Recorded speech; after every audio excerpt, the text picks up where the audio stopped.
Tenemos muchas razones para estar preocupados, tristes y furiosos. ¿Vio este video de Pilar Cisneros? Costa Rica no es un país pobre. Es un país empobrecido por algunos políticos ineptos o irresponsables. La periodista menciona varios datos correctos, pero también da datos falsos y repite algunos engañosos que queremos explicar.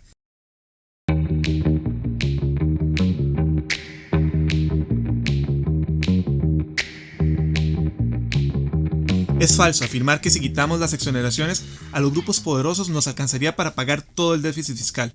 Es engañoso decir que los salarios del sector público son 3 veces más altos que los del sector privado. ¿Costa Rica no ha reducido la pobreza en los últimos años? Eso requiere de una explicación un poco más detallada de la que dio la periodista en el video. Muchos datos del video han ido de boca en boca por mucho tiempo. Otras afirmaciones son opiniones que, justo por ser opiniones, no podemos verificar. Pero no demoremos más. Revisaremos el popular video de Pilar Cisneros.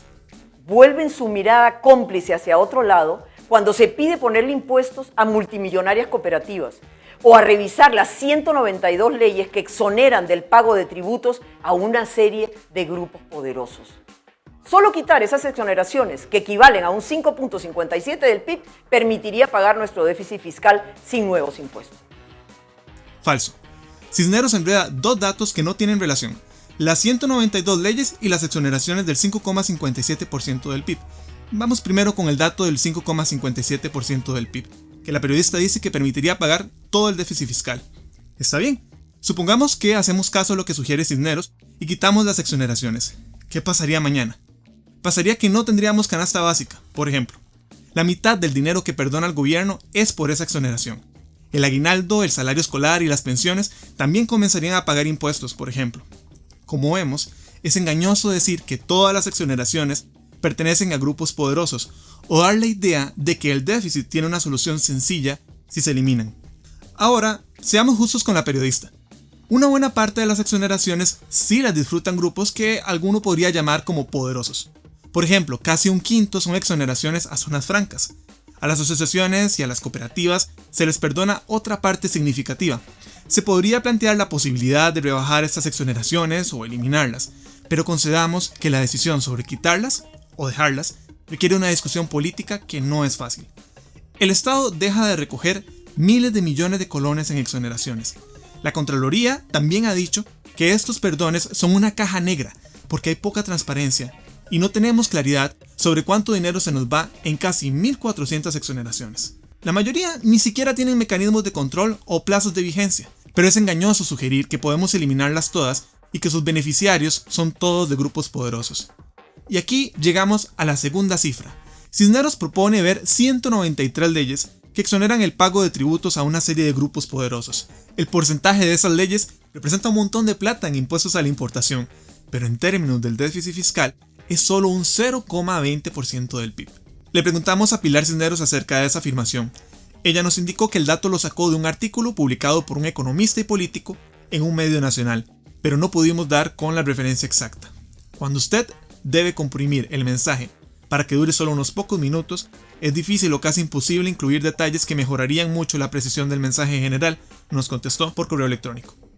¿Por qué, aunque invertimos un 2.8% del PIB para combatir la pobreza, no logramos reducirla? Con esa afirmación, así, desnuda, corremos el riesgo de perpetuar un mito. Este es un mito popular entre periodistas, políticos e incluso investigadores en las universidades.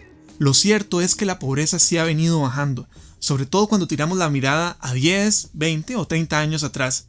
El INEC es la institución en el país que mide los niveles de pobreza. El problema es que la forma en que viene midiendo la pobreza ha venido cambiando.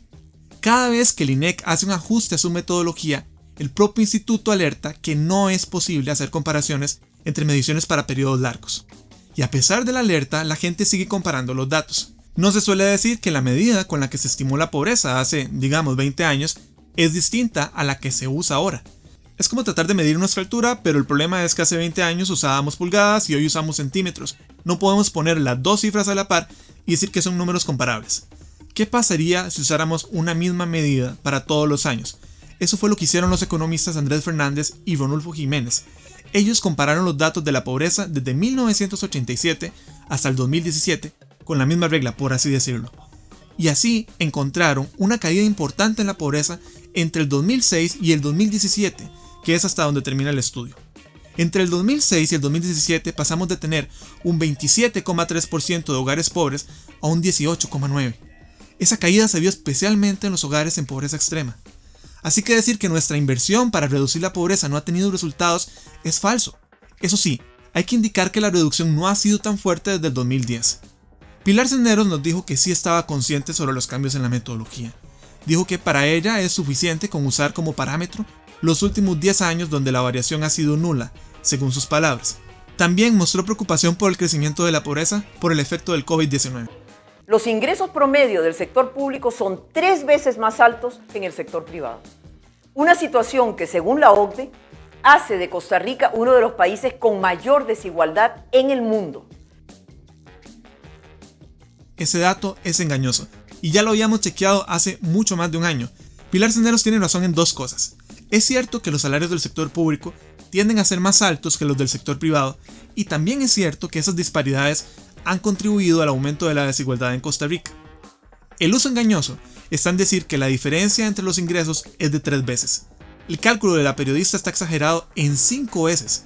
¿Usted compararía el salario de una persona que trabaja medio tiempo con el de una que trabaja a tiempo completo? ¿O compararía el salario de una persona que no ha terminado el colegio con el de uno que ya terminó la universidad? ¿Compararía el salario de una persona que cotiza ante la caja con una que no lo hace?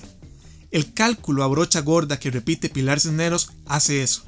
Incluye a poblaciones con todos los tipos de jornadas, con todos los tipos de estudio y con otras muchas características diferentes. Y eso altera, por supuesto, los datos porque el sector público depende de contratar a más personas que han terminado la universidad.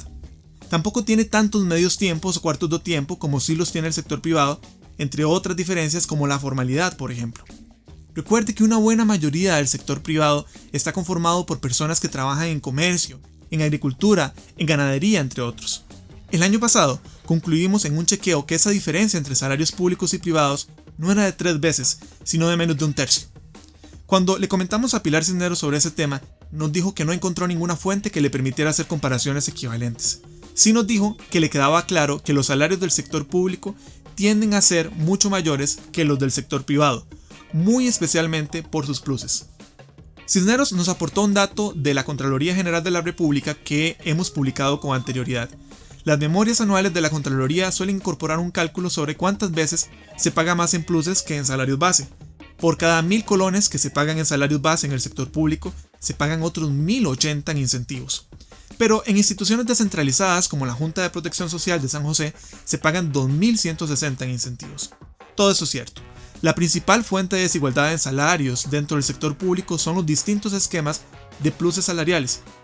Más allá de estos 3 chequeos, el comentario de Pilar Cisneros aporta datos que verificamos como verdaderos.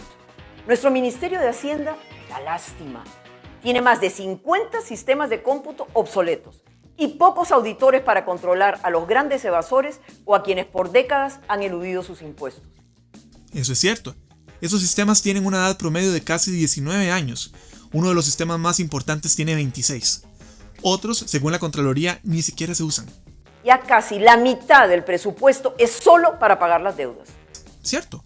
Según el presupuesto nacional del 2019 o el proyecto del 2020, eso es correcto. Y dejó a 1 de cada 4 costarricenses sin empleo. Correcto, según la encuesta continua de empleo del INEC. Arias disparó el gasto público y cerró el 2010 con el déficit fiscal más alto de América Latina, un 5.5% del Producto Interno Bruto. La cantidad de empleados públicos subió un 20%. Eso es correcto. La administración de Arias Sánchez inició una bola de nieve al disparar el gasto público tras la crisis mundial del 2008. También es correcto decir que Costa Rica cerró el 2010 con el déficit más alto de América Latina. ¿Cuál fue la causa? Un crecimiento en el gasto público. El Estado de la Nación allá por el 2011 subrayó su preocupación porque ese aumento ocurrió especialmente en la planilla y en los salarios. El problema de esos gastos es que son inerciales, es decir, seguirían corriendo y creciendo automáticamente hasta el pasar de los años, hasta ahora. El comentario de Pilar Cisneros se viralizó en redes. Venía con muchas opiniones y muchos datos. Con las opiniones, ya lo dijimos, son opiniones. Ahí no nos metemos. Eso sí, si quiere más detalles sobre los datos de este chequeo, puede visitar nuestro sitio doublecheck.cr. Gracias y hasta la próxima.